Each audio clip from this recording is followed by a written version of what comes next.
Hello लोगोफोर नोंथांमोनखौ दिनै गोदान भिडिअआव बरायबाय। लोगोफोर दायो बे समाव आङो नोंथांमोननि सिगाङाव मोनसे पीएम किसाननि भिडिअ लाना फैलायबाय। बेनो जाहैबाय दायो लोगोफोर नैबे समावहाय जे पीएम किसाननि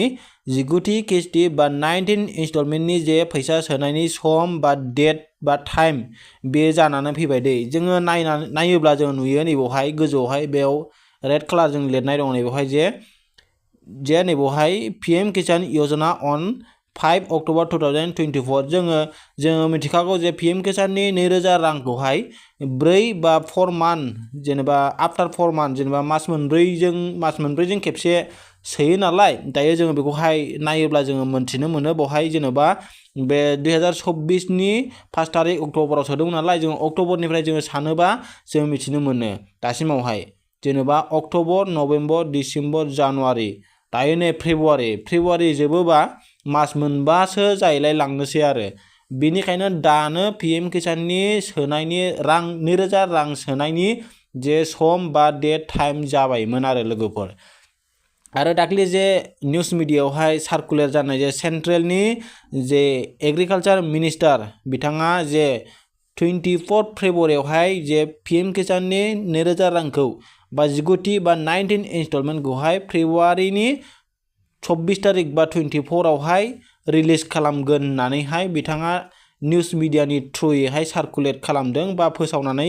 होदोंमोन। दा लोगोफोर दायो दिनैहाय जेनेबा हमना लादो 14 तारिख बा 14 फेब्रुवारि पावलिया जे 24 फेब्रुवारिया लोगोफोर दायो जुदि 24 फेब्रुवारियावनो फैसाखौ सोमारोब्ला दायो साननै सानथामनि गेजेरावनो नैबेवहाय फैसा सोनायनि डेटखौ बे अलरेडि 1 उइकनि सिगां बिथांमोना होनानै दोनखायो नालाय। दायो नै साननै सानथामनि गेजेरावहाय बिथांमोना नैबेवहाय फैसा सोनायनि डेटखौ बिथांमोना होनानै दोनसिगोन आरो। जुदि 24 फेब्रुवारियाव बिथांमोना फैसाखौ सोमारोब्ला आरो सोआबाथ' बे बिथांमोननि खोथासै। दायो लोगोफोर नैबे जे वेबसाइट बियो जाहैबाय फार्मार बाव नै बुंनानै दंखायो बाव होनाय दंखायो आसाम फार्मार रेजिस्ट्रि बा रेजिस्टार जे आसाम जोङो दाख्लैहाय एसे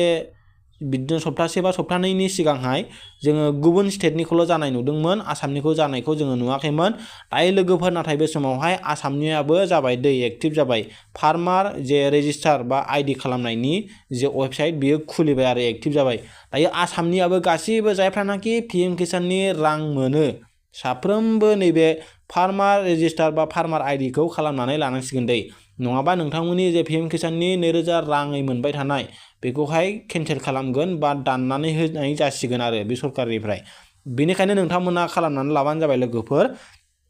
आरो बे जे फार्मार रेजिस्टार बा फार्मार आइडि खालामनाय बेखौ नोंथांमोना नोंथांनि मबाइलावहाय खालामनानै लानो हानाय नङा दै।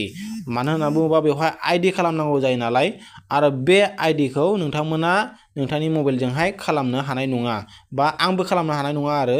जे CSC सेन्टार थायोना बे CSC सेन्टारावसो नोंथांमोना थांनानैहाय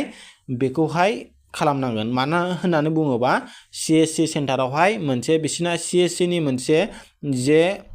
इउजार आइडि पासवार्ड बेबायदि आइडि थायो आरो बे आइडिजोंसो बे नैबे फार्मार रेजिस्टार आइडिखौ जोङो खालामनानै लानांगौ। बेनिखायनो बे CSC सेन्टाराव थांनानैहाय नोंथांमोना बे फार्मार रेजिस्टार आइडिखौ खालामनानै लायोबानो जाबाय लोगोफोर। नङाब्ला नोंथांमोना पीएम किसाननि जे मोनबाय थानाय रां बेखौहाय मोनाबो जानो हासिगौ आरो लोगोफोर मोनसे खोथा नोंथांमोनाल' मबाइल नायनानैहाय बेबायदि निउसखौ खोनायो बा नुयो। बेनिखायनो नोंथांनि न'खरावहाय बा नोंथांनि न'खर खाथियावहाय जे न'नि उसुंसे बा बिदिनो गामिफ्रावहाय सोरबा मबाइलजों बांद्राय एक्टिभ गैयै बा निउस मिडिया बा निउसफोरखौ खोनानो मोनै माखासे मानसिफोरबो थायो नालाय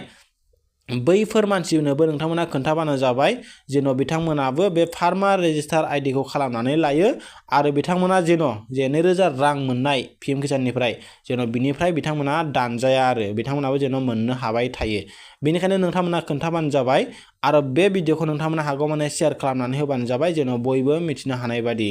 आं बेखौनो बुंखाबाय नोंथांमोना बेखौहाय बे फार्मार रेजिस्टार आइडिखौ नोंथांनि मबाइलजों खालामनो हाया मानोना CSC नि मोनसे इउजार आइडि नांगौ। बे इउजार आइडिया जों पाब्लिकनावहाय थाया बियो CSC सेन्टारावल' थायो। बेनिखायनो नोंथांमोना CSC सेन्टाराव थांनानै बेखौहाय खालामनानै लायोबानो जाबाय आरो मिथियै मानसिफोरनोबो नोंथांमोना खोन्थानानै होबानो जाबाय।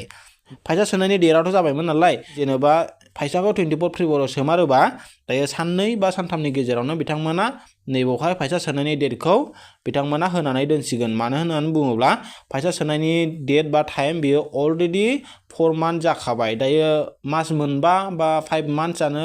जानोसै नै दायो बारबावनोसैसो मास मोनब्रैजों खेबसे सोयो नालाय बे PM किसाननि 2000 रांखौहाय बारलायबावनोसैसो दा लोगोफोर माखासे बेबायदिनो माब्लाबानि समावहाय बे सरकारनि खोथा नालाय मालाबा लेटबो जायो एसे जुदि नोंथांमोना बे 24 फेब्रुवारियावहाय मोनाबा बा नैबे मासावहाय फेब्रुवारि दानावहाय नोंथांमोना मोनाबा फेब्रुवारि मार्चनि गेजेरावहाय मार्चनि 15 तारिखनि सिगां नोंथांमोना 100% नोंथांमोना बे PM किसाननि 2000 रां बा 19 इनस्टलमेन्टखौ नोंथांमोना मोननो थांगासिनो दङ बा मोनथारगोन 100% आरो बियो नाथाय लोगोफोर मानो थाखाय दासिमबो मोनाखै